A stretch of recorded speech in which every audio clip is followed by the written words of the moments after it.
Hey, it's David, and welcome back to another episode of the Reddit Story podcast. Why does a married woman decide to cheat? A woman who has a nice home, a loving husband, and 2 nice kids. Why, after 15 years of a satisfying marriage?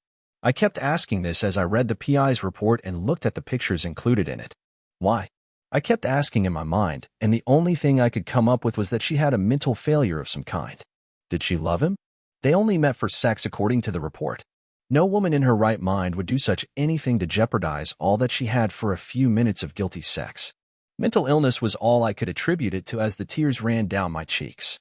The PI had left me in an empty office to read the report, knowing I would need the privacy to assimilate what it said and to handle the emotions he knew it would invoke. I looked through the pictures and noted the almost depraved way she seemed to be indulging in sex with her lover. I recognized him as Chad Wilkins, a coworker at the real estate office where she worked as an agent.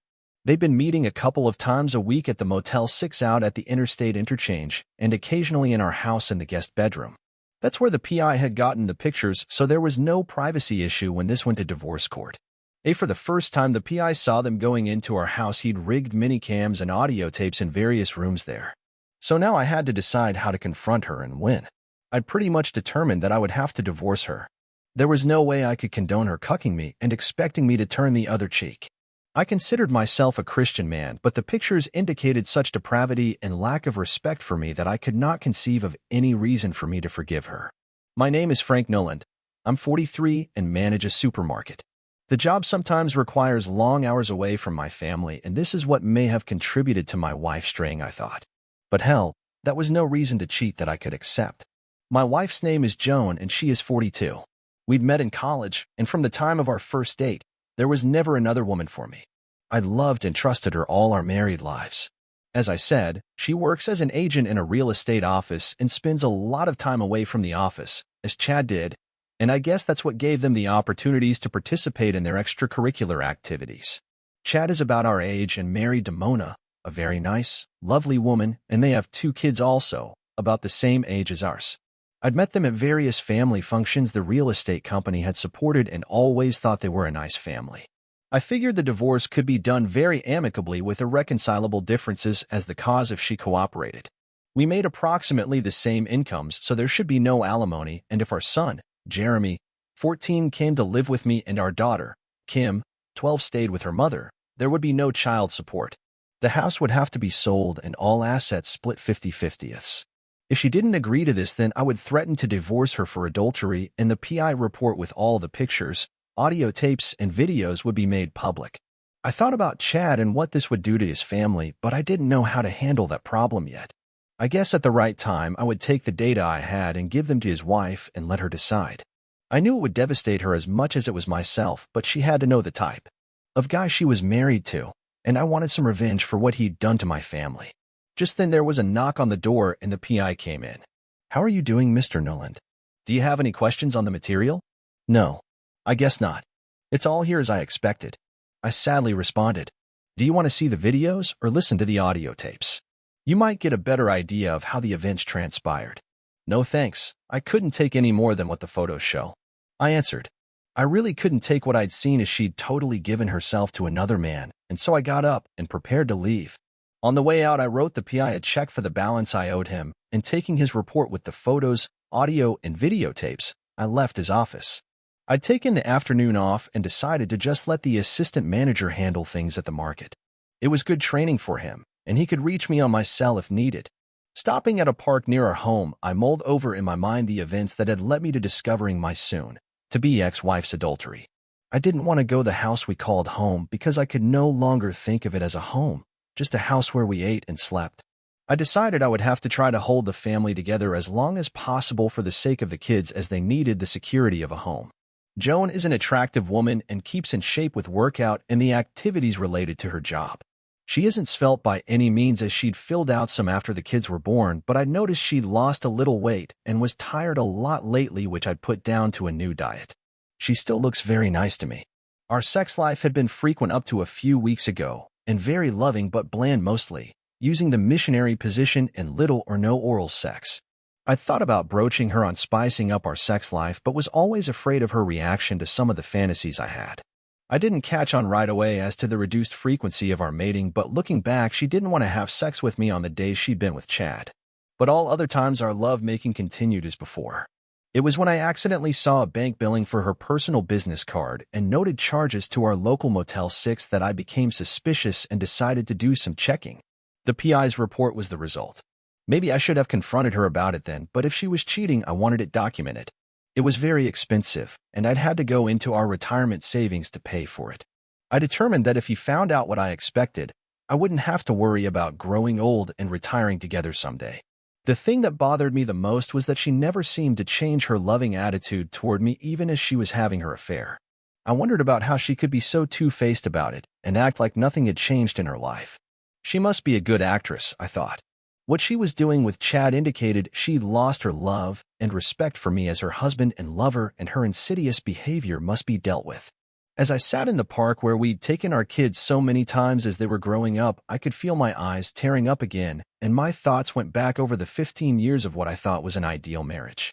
All the good times with only occasional problems. How could she have given it up so easily? I sobbed quietly with my head back against the headrest in the quiet of the park for some time, until I brought myself under control. Another thought came to me. If she truly were suffering from a mental illness, could I stay with her? Our wedding vows included the words, "in sickness and in health." Mental illness is a sickness. Could I stay in the marriage to honor that vow if she stopped her affair?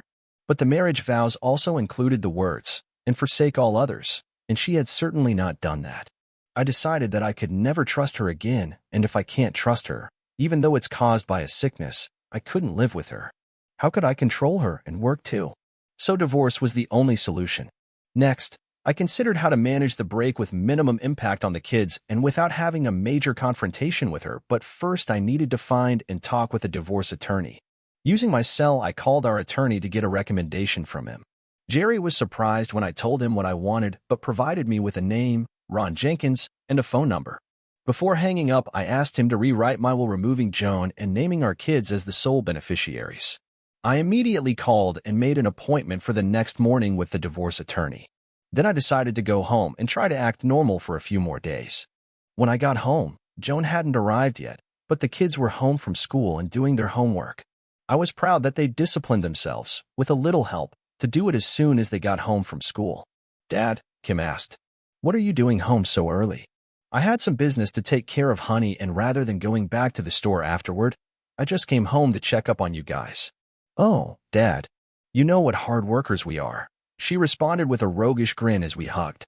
She was a great daughter, and I was going to miss her when I split with her mother. "Oh, sure you are. Isn't your mother home yet?" "No. She called and said she had a showing and would be a little late. She's bringing Chinese home for dinner." "Sounds good to me. Is Jeremy up in his room?" "Yeah."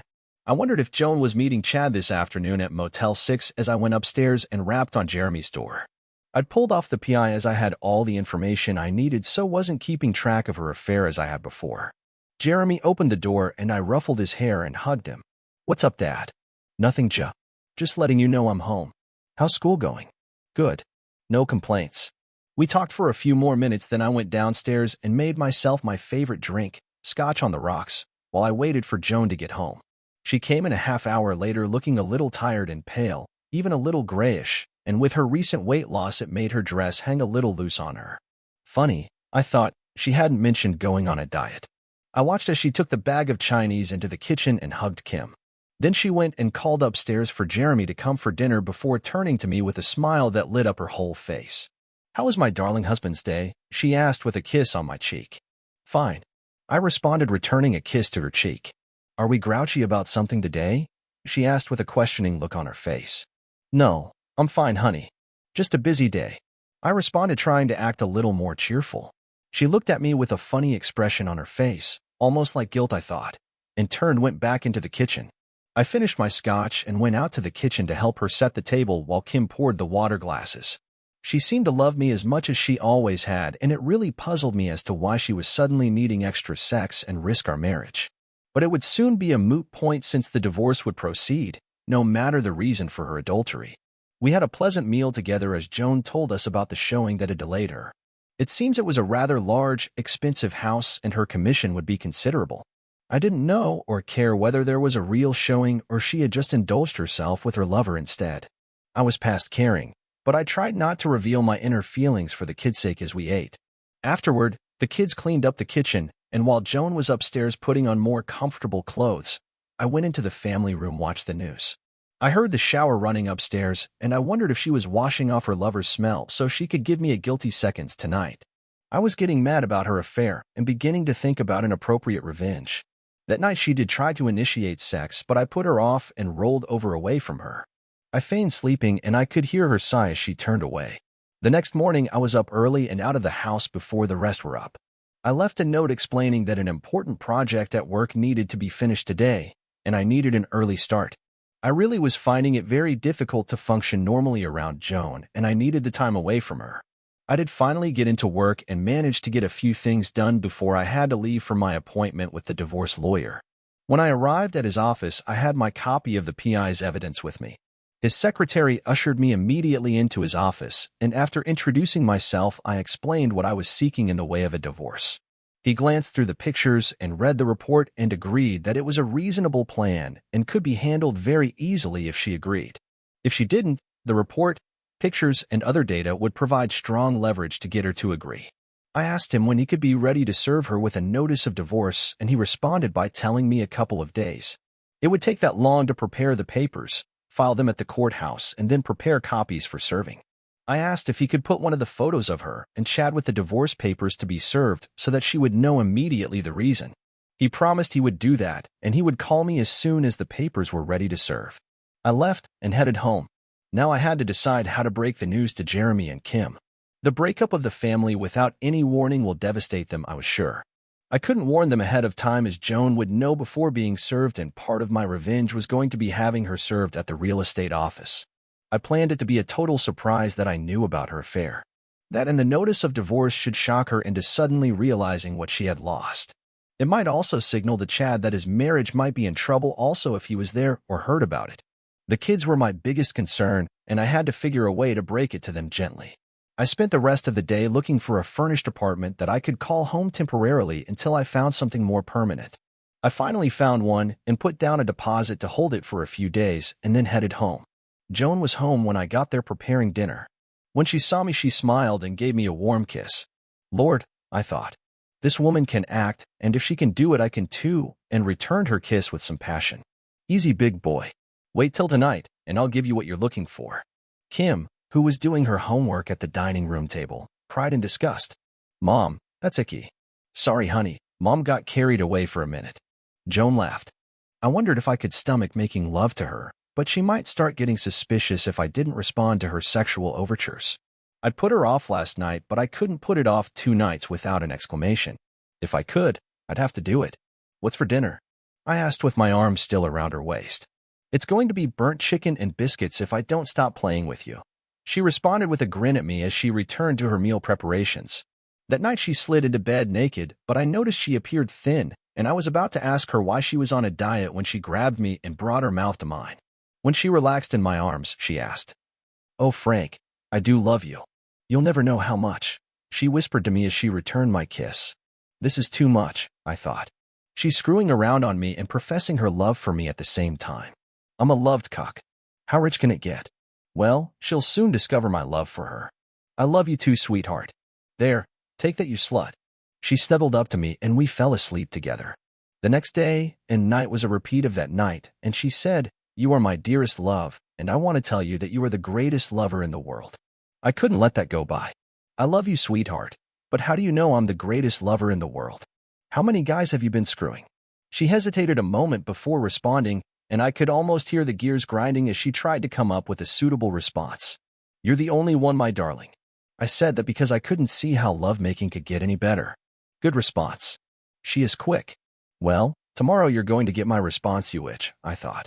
Just before I drifted off to sleep, she asked me a question. Frank, yeah, can we have some time to ourselves Saturday morning? I need to tell you something.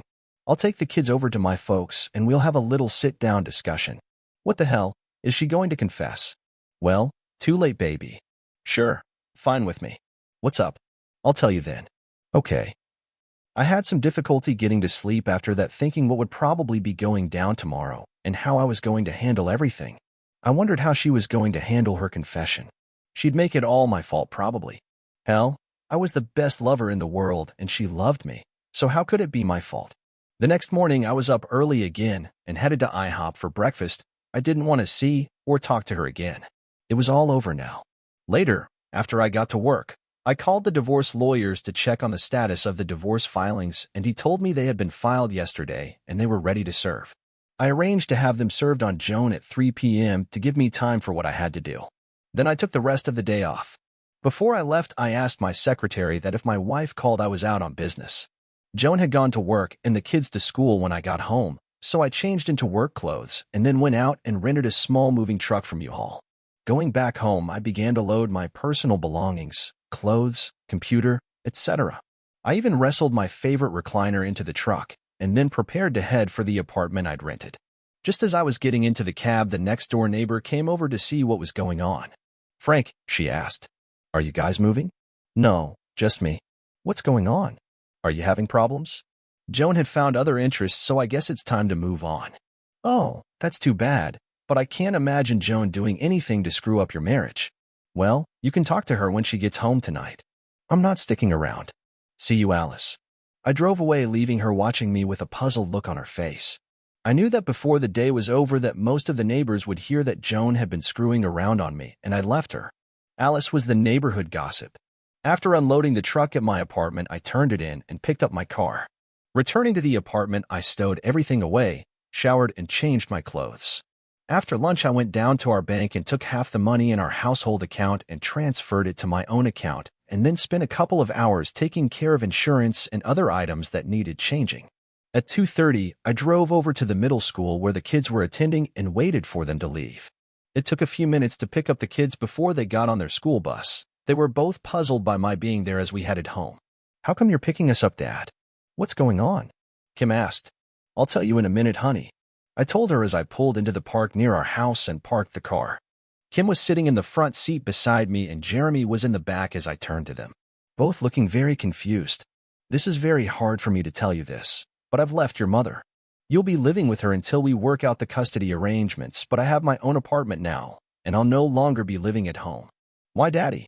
Kim exclaimed as tears flooded her eyes. "Why can't you be with us anymore?" Jeremy just muttered, "Oh shit," and turned his head away to avoid us seeing his tears. "I'm really sorry, you guys, and I can't explain the reason, but you have to remember that we both love you and will always be there for you. You're both going to have to support your mother and be there for her, but our marriage is broken, and I don't think it can be repaired. We'll be there as your mom and dad, but we won't be doing it together." Kim was openly crying now, and I reached over and tried to hug her over the console. I hated to see my little girl cry. Why did Joan do this to us? I asked myself. Look what it's doing to our kids. Finally, calm was restored somewhat, and I drove them to the house where I no longer lived. Before leaving them there, I gave them both hugs. Tears were still running down their faces and mine too. "You guys go and do your homework and try to keep your minds occupied. Your mother will be home soon, I expect, and I don't think she will be too happy, so be prepared to support her. You can call me on your cells at my cell phone number if you need anything, and I'll be calling you on yours to see how you're doing. I'm real sorry about this, but sometimes things happen over which we have no control, and this is one of those times." I left them and headed over to my apartment. Looking at my watch, I saw it was just after 3 p.m. Joan ought to be getting the bad news about now. It was about 5 p.m. that same day when my cell phone rang. I looked at caller ID and saw it was my in-law's phone calling. Apprehensively, I answered it. "Hello, Frank. I heard my father-in-law, Sam speaking." "Yes, Sam. What can I do for you?" I liked Sam. We had always gotten along fine together. "Frank, Joan is in the hospital." "The hospital?" "Yeah, they brought her here from work. She collapsed there a couple of hours ago, right after they served the divorce papers on her. She had them call us." "What the hell is going on, Frank?" "Sam, she'd been running around on me, and I found out about it." "Oh shit, are you sure? That doesn't sound like her." "I have the PI's report, pictures, video, and audio. It's all there." "Oh damn, this will kill her mother. How's Joan doing?" "She's had a severe shock, but I've also found out something else. She's dying." The words, "she's dying," just seemed to stun me for a minute before I responded asking for clarification. "What do you mean she's dying?" "She has pancreatic cancer and it's terminal. They're only giving her a few more weeks to live." "My God, I didn't know that, Sam. She never told me." How long has she known?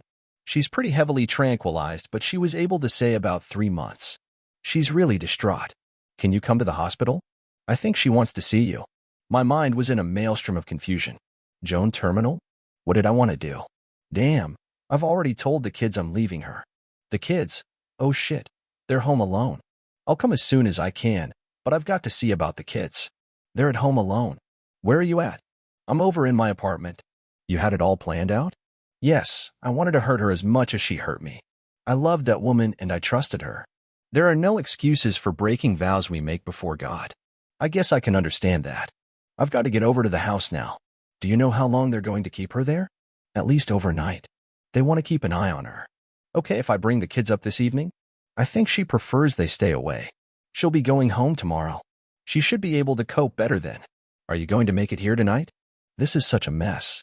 I don't know what to do now. I'll stay with the kids tonight and tell her we'll talk tomorrow. I'll get the kids off to school and then come get her. All right, Frank. I'll tell her. We'll stay here until she goes to sleep. After hanging up, I got in my car and headed back to the house. As I was driving, my phone rang. It was Kim's cell. Hello, Kim. Daddy, Mom isn't home yet. Has something happened to her? I'm on my way home now, honey. I'll explain when I get there. It should only be a few more minutes. Okay, bye. Lord, what was I going to tell the kids? This was such a mess. Why didn't she tell me she was terminal? Maybe this explains, somehow, why she had the affair. She must have started it after she was told about her illness. No wonder she was losing weight and was tired all the time. Pulling into the driveway at home, Kim came running out the door to greet me. Jeremy stood in the doorway, watching. Daddy, where's Mommy? She's in the hospital, baby. She fainted and they took her in for a checkup. Grandpa Sam called and she's doing fine, so don't worry. We'll see her tomorrow when she comes home. They're just keeping her overnight to make sure she's okay. I took her hand and we went inside. I put my arm around Jeremy's shoulder to reassure him. He seemed to appreciate the gesture. How would you guys like to go out to eat? After dinner at our favorite pizza restaurant, we went back to the house. I called Sam to see how Joan was doing and he said she was sleeping comfortably and they were getting ready to go home. I reiterated to him that I would be in to see her in the morning and bring her back home. We had lots of things to talk about. He agreed with me. Before the kids went to bed, Jeremy asked, Are you coming back home, Dad? I thought a moment before answering. It looks like I may have to. You guys plan to go to school tomorrow, and then I'll probably bring your mother home. We can have a family discussion tomorrow evening. Okay. Yeah, that's fine. Kim, who was listening, asked, Do you still love Mom, Dad? I've always loved your mom, honey. It's just that something made it so I couldn't live here anymore, but I may have to come back to help your mom for a while. She smiled at my response that I was coming back home. I gave them both a hug before they went to their rooms. After they left, I made myself a drink and then sat in front of the TV looking at the blank screen for a while. Yes, I'd have to come back home. If she was dying, she wouldn't be able to look after the house and the kids. We would have to talk tomorrow before the kids got home to iron out living arrangements. I would have to assume there was a tie-in between her affair and being told her anticipated life spa was severely shortened. Maybe I would finally find out why. There were a myriad of things I would have to do, including canceling the divorce action. There was no sense pursuing a divorce with a terminally ill person. I'd have to give up the apartment too. Lord, why didn't she tell me about it? Why keep it a secret? We might have been able to work something out. Thinking about her and our 15 years together and the thought of losing her suddenly made me very sad. Maybe it was the alcohol, but it like I was suddenly covered with a pall of grief. It had been such a stressful day, and to have it end like this must have been too much because I felt the tears running down my cheeks. In my haste for revenge, I charged ahead without talking to her or confronting her. Now I would have to take the time to find out why. We had nowhere else to go if she only had a few weeks to live. Her actions breaking our wedding vows meant I did not have to honor my obligations to our marriage, but I couldn't throw her out now. I did still have responsibilities as a fellow human being and a parent. The next morning I was up early and got the kids ready for school. Kim was excited about seeing her mother when she got home from school. Have you heard how Mom is doing this morning, Daddy? I haven't had time to call yet, honey. I'm sure if there was a problem they'd have called us. Do you have everything ready for school?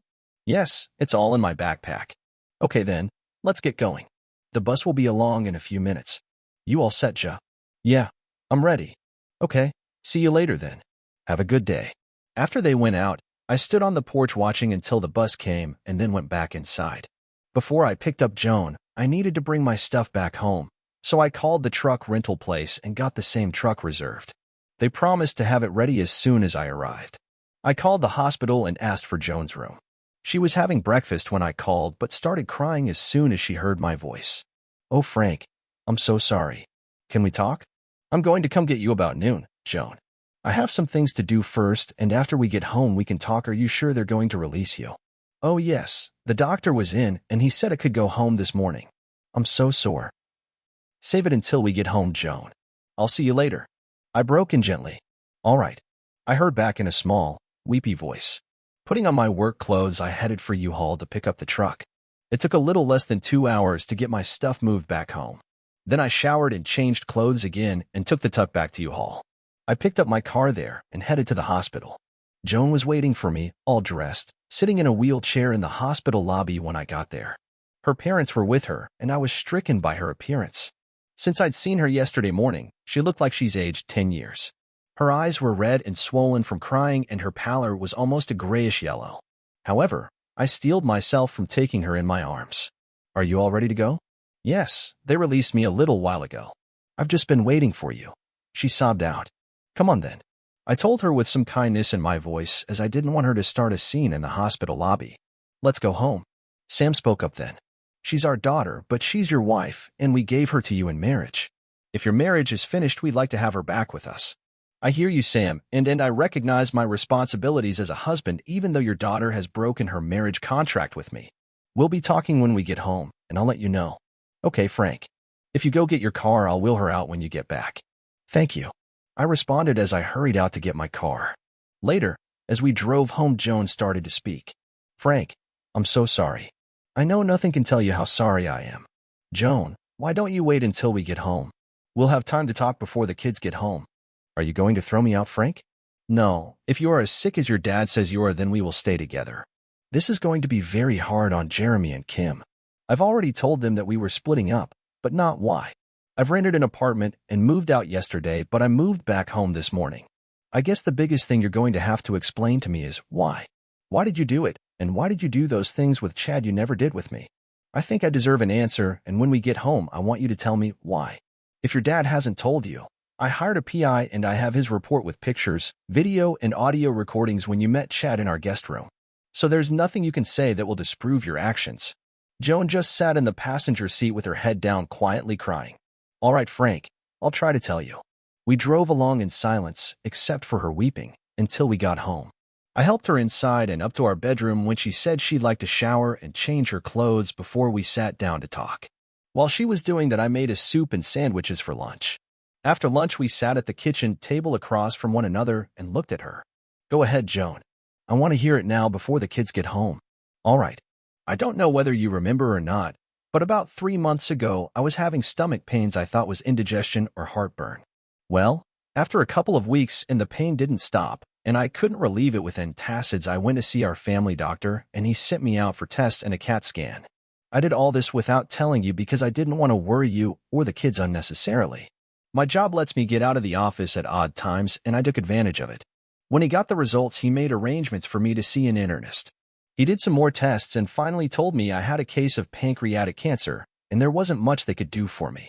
He told me that it was discovered so late that treatment would be ineffective, and I had only a matter of weeks to live. I was finally going to tell you about it this Saturday. It struck me very hard that I would be leaving you and Jeremy and Kim. I didn't know what to do or how to tell you or the kids. One thing that also kept going through my mind was that I was so young and really hadn't lived yet. Sometimes when you aren't around, I went to X-rated sites on the computer and watched certain acts that really turned me on. I always wanted to do some of them, but I never mentioned it to you because I was afraid you'd lose respect for me. I wanted your memory of me to be unsullied with thoughts that I was a deranged woman. So I was in a terrible quandary, and my judgment was clouded by the thought my time was running out fast. I wanted the experience of living my fantasies before I went, but the one who I should have talked to about it was you. But I didn't want you to remember me as a horny woman. I knew that Chad was into these things because I'd hear him talking to a couple of other guys in the office one day when they didn't know I could hear. So I got up my nerve one day and asked him about it, and he admitted to having a bunch of videos that he could show me. So one afternoon we went over to his place and he put on several X-rated videos. They got me so hot that we got involved.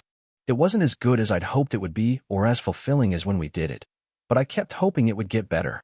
We even did it in our guest room a couple of times, as you know. I would never let him in our bed.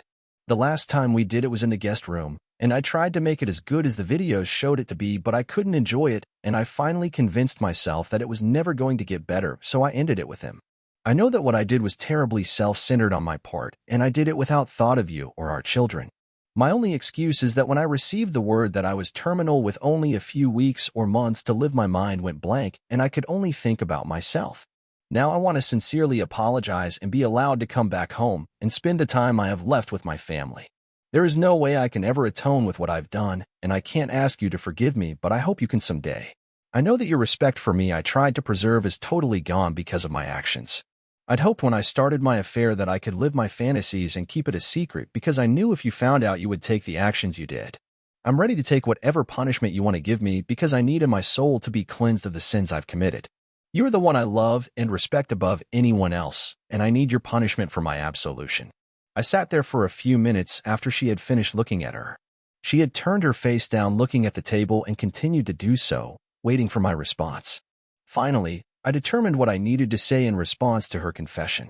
Joan, I'm so very disappointed that you did what you did and not come to me first, and that you did so completely shut us out of your thinking and your life.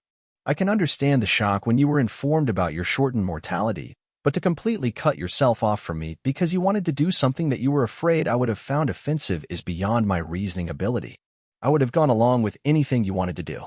My love for you would have transcended all thoughts of withholding myself from just about anything you needed. I am your husband, and when we married, we became one entity with love as the cohesive force binding us together. I should have been the one to support you in what you wanted to do. It seems almost funny now, but during our married life I've wanted to do things in bed with you, but I was afraid you would reject me and lose your respect for me. Now I find out we had the same desires, but we never communicated with one another about them, and look where it's gotten us. As they say, it's all water under the bridge now, and yes, I want you to stay home here with us as long as you can. You've made a terrible mistake that I'm struggling to forgive you for, but I have a better understanding now regarding the why of your actions, and maybe that will help me come to grips with it. Maybe you should sleep in the guest room for a while until the dust settles a little. I'm probably going to have to hire someone to come in and do the laundry, cooking, cleaning, etc. We may have to eventually convert the dining room into a bedroom for you when you can't get up the stairs anymore, but we'll worry about that later. Thank you, Frank. I appreciate being here with my family, and I'll try not to be a burden. I don't want you to think you're going to be a burden. It's our responsibility, and we will do whatever is necessary to support you. You're my wife, and you're their mother, and nothing will be spared in time or money for whatever time you have left. Thank you, honey, she told me as she reached tentatively across the table and took my hand. When the kids find out about your condition, it's going to be hard on them. It's going to come on top of me leaving you, and that hit them pretty hard. I told them we'd have a family meeting to discuss everything when they got home from school. Her face saddened again as she thought about our children. We have to do it, I guess. They're old enough now, but it's still going to be hard, especially on Kim, she acknowledged while she continued to grip my hand. I didn't pull away from her. The meeting with the kids took place soon after they got home from school. Kim exhibited her joy to find her mother back home, whereas Jeremy was less demonstrative but seemed relieved to see her again. They both wanted to know if we were still mad at one another and if we were back together for good. We assured them that Mom was back home for good, but some problems still needed to be worked out in our relationship, and their mother would be sleeping in the guest room for a while. I assured them that the problems would be worked out soon, and they seemed satisfied.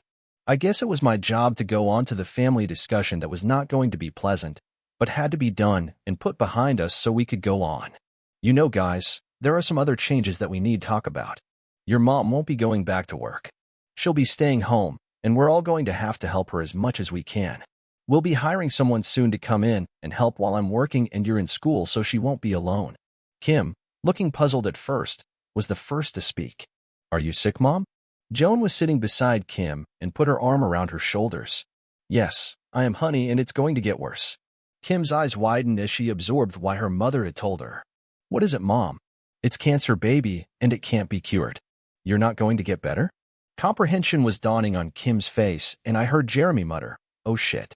Tears were forming in Kim's eyes and starting to run down her cheeks. Are you going to die, Mom? Yes, I am, baby. We all have to die someday, and Mommy's turn is coming early. God is calling me home to be with him. Kim turned and buried her face on Joan's shoulder and threw her arms around her neck, crying. I don't want you to die. You can't die. I won't let you. Joan had her arms wrapped around Kim as I turned to Jeremy. Tears were running down his cheeks as I put my arms around him. What she got, he choked out. Cancer, pancreatic cancer. There's nothing they can do. Needless to say, for the next hour, there was a lot of crying and praying before some sort of acceptance was reluctantly achieved. Kim still refused to believe that her mother was going to leave her, and I recognized that she would need strong family support from another woman when Joan was gone. Finally, in an attempt to regain some semblance family normalcy, I called and ordered some pizza to be delivered. Kim sat on her mother's lap, hugging her tightly and sobbing as Joan tried to console her while waited for the pizza to be delivered.